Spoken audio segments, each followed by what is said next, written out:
మామూలుగా సేవా కార్యక్రమాలు చాలామందికి అనాథలకు కానీ వీళ్ళకి కానీ పెద్దవాళ్ళకి కానీ చేస్తూ ఉంటారు. సిఎస్ఆర్ ఫండ్స్ కానీ ప్రతిదీ వస్తూ ఉంటుంది. కానీ ద మోస్ట్ ఏంటంటే రోడ్లో ఇలా జుట్లు పెంచుకొని మతిస్థితి కోల్పోయి రోడ్లో ఉండి కొంచెం మురిగ్గా కనిపించగానే ఎవరు వాళ్ళని పట్టించుకోరు. వాళ్ళకి మైండ్ ఎలాగో పనిచేయదు, వాళ్ళకి హెల్ప్ చేసినా మనం గుర్తుండవు అని చెప్పి ఒక ఆలోచనతో చాలామంది చాలా తక్కువ పర్సంటేజ్ వాళ్ళకి హెల్ప్ చేస్తూ ఉంటారు. అయ్యో వాళ్ళు ముట్టితే ఏదైనా అవుతుందా అని చెప్పి వాళ్ళని అంటరాని వల్లగా ఏమండి మన అంటరాని లోకాన్ని దాటేసి ఎప్పుడో మన తాతలు ముత్తాతలు కాలం అండి అది దాటేసి ఇప్పుడు 2026లో ఉన్నాం. ఇప్పుడు అంటరానితనం లేదు, ప్రతి దానికి ఒక విరుగుడు ఉంది, ప్రతి దానికి ఒక సమస్యకి ఒక పరిష్కారం ఉంది. సో ఇలాగా అన్న ఇప్పుడు సోషల్ మీడియాలో వచ్చాడు కాబట్టి ఇది కొంతవరకు తెలిసింది, నా వరకు వచ్చింది. ఇలా బయట చెప్పుకోలేని అన్సంగ్ హీరోస్ చాలామంది ఉన్నారు. అండ్ ముఖ్యంగా అన్న లాంటి వాళ్ళకి చాలా సంస్థలు ప్రైవేట్ సంస్థలు కానీ అందరూ అండగా రావాలి. ఇక్కడ ఒక సైకియాట్రిస్ట్ డాక్టర్స్ కానీ ఒక ఫిజికల్ ఎబిలిటీ వాళ్ళతో ఏం ఆడిపించచ్చు అనేసి నేను త్వరలో స్పోర్ట్స్ సెంటర్ కడుతున్నాను. అండ్ ఇది చూశాక నాకు ఏమనిపిస్తుందంటే ప్రతి స్పోర్ట్స్ సెంటర్ దగ్గర నేను కట్టే దగ్గర ఒక రీహాబ్ సెంటర్ పెడదాము.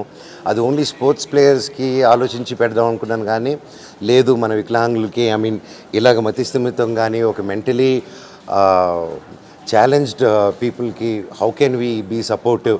అండ్ మన దగ్గర ప్రతి రాష్ట్రంలో ప్రతి గ్రామం ప్రతి చోట నుంచి అద్భుతమైన డాక్టర్సు అద్భుతమైన ఫిజిషియన్స్ ఉన్నారు. అండ్ మన తెలుగు వాళ్ళలో ఉన్నంత గ్రేట్ డాక్టర్స్ కానీ పల్లిలో ఉన్న ఒక కనెక్షన్ కానీ ఇట్స్ అన్బిలీవబుల్. సో నేను ప్రతి ఒక్కరిని రిక్వెస్ట్ చేస్తున్నాను, ఇలాంటి సంస్థని రికగ్నైజ్ చేయండి.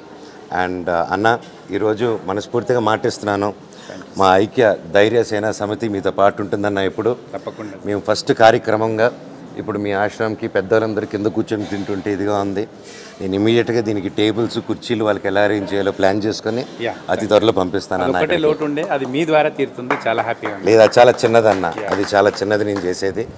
అండ్ మీరు చేసే కార్యక్రమం ఇక్కడే కాదు, ఆంధ్రాలోను ప్రతి రాష్ట్రంలోనూ ముందుకు తీసుకెళ్ళి మన వాళ్ళ కష్టాల్లో ఉంటే మనం నిలబడాలి.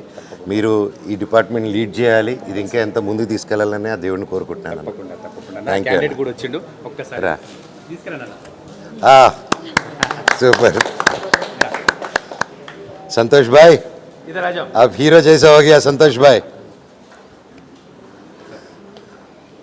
చూస్తున్నారా సార్, ఇప్పుడు మనం ఒక అరగంట మనది కాదనుకుంటే మనిషిలాగా మారాడు.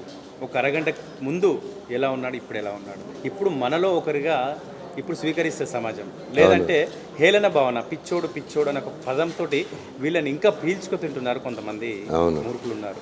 సో మనం ఇప్పుడు మీ చేతులతో ఈయన పునర్జన్మ అందిస్తే ఒక మనిషిలాగా మారాడు. ఒక జీవితంలో ఎదురుగా ఒక అన్యాయం జరుగుతూ ఎవరైనా కష్టాల్లో ఉంటే చూస్తూ వెళ్ళిపోయేట వాళ్ళే నిజమైన mentally retarded physically challenged people. ఒక కష్టాన్ని చూస్తూ అది పట్టించుకోకుండా వెళ్ళడం అనేది దేశద్రోహం. అండ్ ఒక చోట తప్పు జరుగుతుంది అని చూసి ఆ తప్పు మనకెందుకులే అని చెప్పి వెళ్ళిపోయేది దేశద్రోహం. బయట నుంచి పాకిస్తాన్ నుంచి వేరే చోట కాదండి, మన మధ్యలో ఇలాంటి దేశద్రోహులే ఎక్కువ. సో వాళ్ళని గుర్తించండి. అండ్ ప్రతి ఒక్కరూ 10 మంది కోసం నిలబడండి. ఇప్పుడు చూడండి ఎంతో జస్ట్ ఒక అరగంటలోనే ఎంత అద్భుతంగా మారిపోయారో. ఇంత త్వరలో నేను కుటుంబాన్ని చేరుకోవాలని ఆ భగవంతుని కోరుకుంటున్నాను. గాడ్ బ్లెస్ యూ అన్న. థ్యాంక్ యూ అన్న. ఒక్కసారి మీరు మాట్లాడండి, తనతో ఏమో చెప్తాడేమో చెప్పలేము. आपके नाम हिंदी में मत अड़गंడి अल्लाह. संतोष भाई देखो आपको पुनर्जन्म दिया है सर. मेरे को भी है, देखो वाइट और वाइट मैं इधर डालेंगे. ओके बात करो साहब से. आपका नाम क्या है? सेकंड दो सर को. आपका नाम क्या है? संतोष. आपका शर्ट पसंद है? अच्छे शर्ट, खुशी है भाई थोड़ा. सुपर, हाथ मिलाओ भाई से. अच्छी बात है, अच्छा रहना आपसे. मैं आपको प्यार कर रहा हूँ. ओके, लव यू भाई. संतोष भाई ऐसा बोलो, एक बार हंसो संतोष भाई, थोड़ा हंसो संतोष भाई. मुस्कुराओ. సూపర్ సంతోష్ భాయ్, థ్యాంక్ యూ. మంచు మనోజ్ అన్న వస్తాడా అని చాలా మందికి అపోహ ఉండే. సో ఆ యొక్క అపోహ నుంచి ఈరోజు మరి అపోహ తొలిగిపోయిందని అనుకోవచ్చు. గత 2 నెలల క్రితం సెలబ్రిటీతో పునర్జన్మ అనే ఒక ప్రోగ్రామ్ని అన్నగారికి ఛాలెంజ్ ఇవ్వడం జరిగింది. మరి ఇక్కడికి వచ్చి ఒక మానసిక వికలాంగునికి పునర్జన్మ అందించాలన్నా అని చెప్పగానే మరి ఆయన షూట్లో ఉండి రాలేకపోయారు. ఎప్పటికప్పుడు సమాచారం ఇస్తున్నారు వస్తానని. కానీ ఈరోజు నిజంగా వచ్చి మీరు ఈ యొక్క వ్యక్తికి పునర్జన్మ అందించినందుకు నిజంగా నేనైతే అయ్యో, అయ్యో. కృతజ్ఞత తెలియజేస్తున్నానన్న. లేదన్న. హీరోలలో ఫస్ట్ రియల్ హీరో అని చెప్పుకోవచ్చు. సో మాతృదేవోభవ తరఫు నుంచి ప్రత్యేకంగా మరొకసారి నేను ధన్యవాదాలు తెలియజేసుకుంటున్నాను. సో ఈ యొక్క మానసిక వికలాంగుడు గత 2 సంవత్సరాలుగా కూడా మరి చాదర్ఘట్ ప్రాంతంలో తిరుగుతూ ఉంటే మరి ఎవరు కూడా పట్టించుకోలేదు. అన్నం పెడుతూ ఉంటే కూడా తినలేని పరిస్థితిలో ఉండడని చెప్పారు. సో నేను తీసుకెళ్ళి మనోజ్ అన్న గారికి ఇతనికే పునర్జన్మ అందించాలని ఒక సంకల్పంతో తీసుకొచ్చి మరి ఈరోజు మనోజ్ అన్న గారు ఇక్కడికి రావడం, ఆయన పునర్జన్మ అందించడం, నిజంగా మనోజ్ అన్న కూడా ఒక అదృష్టవంతుడని చెప్పుకోవచ్చు. ఈయనకు పునర్జన్మ అంటే బోలాశంకరునికి మనం ఏదో సేవ చేసినట్టుగా. సో అన్నకు కూడా నిజంగా ధన్యవాదాలు తెలియజేసుకుంటున్నాను. ఈ యొక్క మాతృదేవోభవాశ్రమానికి పిలవంగానే వచ్చి మొదటి హీరో అని చెప్పుకోవచ్చు. సో నిజంగా మా రియల్ హీరో, మొదటి హీరో. నిజంగా అన్న మీరు మీ కుటుంబ సభ్యులు పరమశివుని ఆశీర్వాదం తీసుకొని చల్లగా ఉండాలి. సో ఇక్కడ ఒక లోటు ఉండే, అందరూ కింద కూర్చొని తింటా ఉన్నారు. సో ఆ యొక్క బాధని చూసి తక్షణమే మరి అన్న వాళ్ళ ఫౌండేషన్ ధైర్య సేన నుంచి మరి వీరందరికీ కూడా కూర్చొని మంచిగా టేబుల్ సిస్టమ్ కూర్చొని పెద్దవాళ్ళందరూ కూడా బాధపడొద్దన్న టేబుల్స్ కూడా మరి సార్ వాళ్ళు ఇప్పిస్తామని చెప్పారు. కాబట్టి ఆ యొక్క కార్యక్రమం చేస్తున్నందుకు వారికి, వారి సతీమణి గారికి, పిల్లలకి మరి ప్రత్యేకంగా ధన్యవాదాలు తెలియజేసుకుంటున్నాను. ఇక్కడికి వచ్చినందుకు మరొకసారి నేను కృతజ్ఞత తెలియజేసుకున్నాను.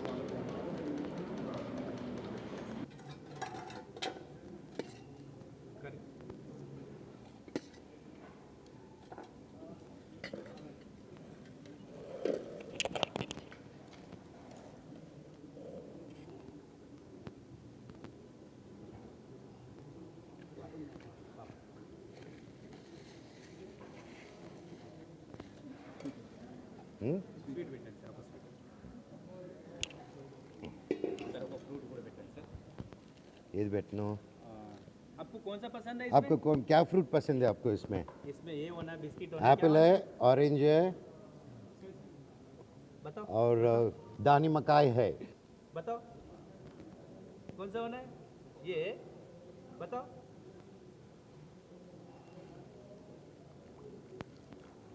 నా బ్యాచ్ లాగా ఉన్నాడు. బిస్కెట్ తీసుకుంటున్నాడు ఫ్రూట్స్ పక్కన పెట్టి. సూపర్ భాయ్.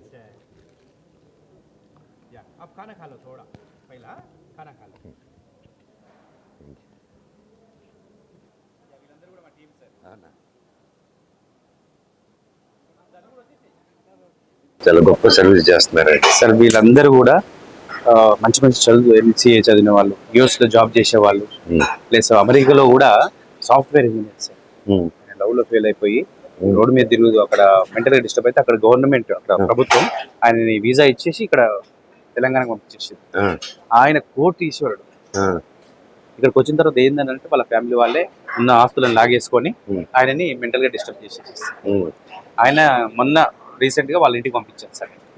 విలియమ్స్ అని సాఫ్ట్వేర్ ఇంజనీర్. భార్య తెలుగు ఆయన సార్. కొన్ని భార్య లాక్కెళ్ళడము, సొంత అక్క లాక్కెళ్ళడము. ఇప్పుడు అమ్మ అంటే డబ్బులన్నీ వాళ్ళ ఆస్తులన్నీ వీళ్ళ పేరు మీద చేసుకున్నారు సార్. ఈయన డిస్టర్బ్ అయిపోయాడు. అమెరికాలో సంపాదించుకుంటూ ఇండియాకి పంపిస్తున్నారు వాళ్ళ ఫ్యామిలీకి. ఆయన ఏమనుకున్నాడు, నా పేరు మీదనే ఉంటున్నాయి కదా, నేను వెళ్ళిన తర్వాత ఇస్తారని అనుకున్నాడు. కానీ అలా జరగలేదు సార్. చాలా మానవత్వం అనేది మంట కలిసిపోతుంది. సొంత భార్యలే వీళ్ళని శిక్షించిన వాళ్ళు సార్, మగవాళ్ళని. రియల్గా చెప్పాలంటే నేను లేడీస్ని పెట్టలేదు సార్. ఎందుకు పెట్టలేదంటే వీళ్ళు లేడీస్ బాధ్యత చాలా మంది ఉన్నారు సార్. ఇందులో మళ్ళీ ఇష్యూస్ వస్తున్నాయి, లేడీస్ని జెంట్స్ని ఒక దగ్గర పెడితే. అందుకని ఓన్లీ జెంట్స్ని నేను టార్గెట్ చేసినాను. త్వరలో లేడీస్ కోసం కూడా ప్లాన్ చేస్తున్నాను సార్. నేను నా భార్య ఆవిడ ప్రోత్సాహంతో ఐక్య ధైర్య సేన సమితి అని. ఎందుకంటే మా పిల్లల పేరు పెట్టాం. మా బాబు పేరు ధైర్యం, అందుకే ధైర్య అని పెట్టాం. అండ్ సేన, దేవసేన నా కూతురి పేరు సేన. ఎందుకంటే ఒక సేవ చేస్తే మీలాగా భక్తితో చేయాలి. అండ్ ఏదో మీరు కనీసం కొంచెం సోషల్ మీడియాకి వచ్చి మాట్లాడుతున్నారు కానీ కాబట్టి కొంచెం వచ్చింది. ఇంకా చాలా మందికి అవగాహన కూడా లేకుండా ఎంతో సెల్ఫీలు చేస్తున్నారు. అండ్ మీలాంటి వాళ్ళకి రికగ్నైజేషన్ రావాలి, ఇంకా మంచి రికగ్నైజేషన్ రావాలి. అండ్ ప్రభుత్వంలో నేను మాట్లాడతాను. దీనికి మా ఐక్య సమితి మీతో పాటు ఉంటుంది ఇప్పుడు సార్. సపోర్ట్ ఉంటే నేను ఇంకా ఇలాంటి 100% మీకు ఏది ఉన్నా నేనున్నాను. నా వైఫ్ మోనికా గారు కూడా ఉన్నారు సార్.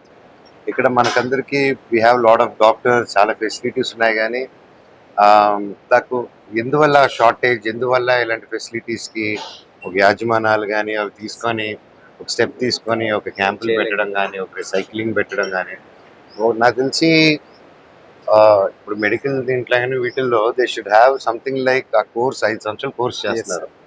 దాంట్లో ఒక భాగంగా సర్వీస్ కూడా they have to keep it కంపల్సరీగా దే హ్యావ్ టు చేస్తేనే అది అలాగే ఏదైనా మనం ఇంకాపరేట్ చేస్తే తప్ప మనకి జనాభా ఎక్కువ మనకి ఇప్పుడు అమెరికా కానీ వేరే కంట్రీస్ కానీ చాలా తక్కువ జనాభా, డబ్బు ఎక్కువ సార్. సో మన ఇండియాకి మనకి కానీ ఏంటంటే జనాభా ఎక్కువ, దానికని గవర్నమెంట్ కూడా అందుకే పెద్దగా ఉంటుంది మనకి. అండ్ సో దానికోసం ప్రైవేట్ వాళ్ళు కానీ ప్రైవేట్ సంస్థలు కానీ ఇవన్నీ ముందుకు రావాలి సార్. నేను అనేది వాళ్ళలో నెక్స్ట్ వచ్చే జనరేషన్ కూడా చైతన్యం వాళ్ళు వస్తే తప్ప తోటి కొన్ని అనాథాశ్రమాలు ఎంచుకొని క్యాంప్స్ చేస్తే ఏంటంటే ఇలాంటి వాళ్ళకి కొంచెం మేలు జరుగుతుంది. తప్పకుండా నాకు తెలిసిన మిత్రులు, నాకు తెలిసిన హాస్పిటల్స్ తోనే మాట్లాడతానండి. మాట్లాడి నా వల్ల ఏం చేయగలుగుతాను 100% మీకు నేను తోడుగా ఉంటాను. ఇప్పటి వరకు ఒక 14 మెంబర్స్ కి ఇప్పుడు మీరు చేస్తున్నటువంటి కార్యక్రమం తను స్వయంగా చేసింది సార్. 14 మెంబర్స్. ఇతను మా అబ్బాయి సార్ 10th క్లాస్కి వెళ్ళిండు. ఇతను కూడా ఒక 7 మెంబర్స్ కి పునర్జన్మ సంపాదించిన ఆస్తి ఏమన్నా ఉంది అని అంటే వీళ్ళకి సేవ నేర్పించడమే నేను సంపాదించిన ఆస్తి సార్. సూపర్. అండ్ ముఖ్యంగా మీ ఇద్దరికి నేను ఏం చెప్పాలనుకుంటున్నానంటే చిన్న వయసులో మీరు డూయింగ్ ఏ గ్రేట్ థింగ్. తల్లిదండ్రుల సపోర్ట్తో మీరు చాలా మంచి చేస్తున్నారు. అండ్ మీ మదర్ సపోర్ట్ ఉన్న దానివల్ల నేను ఇప్పటి వరకు ఇంత సేవ చేయగలుగుతున్నాను. ఓకేనమ్మా. అండ్ మీరు కూడా పిల్లలుగా సపోర్ట్ చేయడం, నాకు ఇది కావాలి అది కావాలి అని అందరికీ కోరికలు ఉంటాయి. అవన్నీ దాటుకుని ఈ వయసులో మీరు బయటకు ప్రపంచం చూడాలి. ఓకేనా, ప్రపంచం చూడాలి, స్వేచ్ఛ ఉండాలి. అందుకని మన రూట్స్ మర్చిపోకూడదు ఇవన్నీ.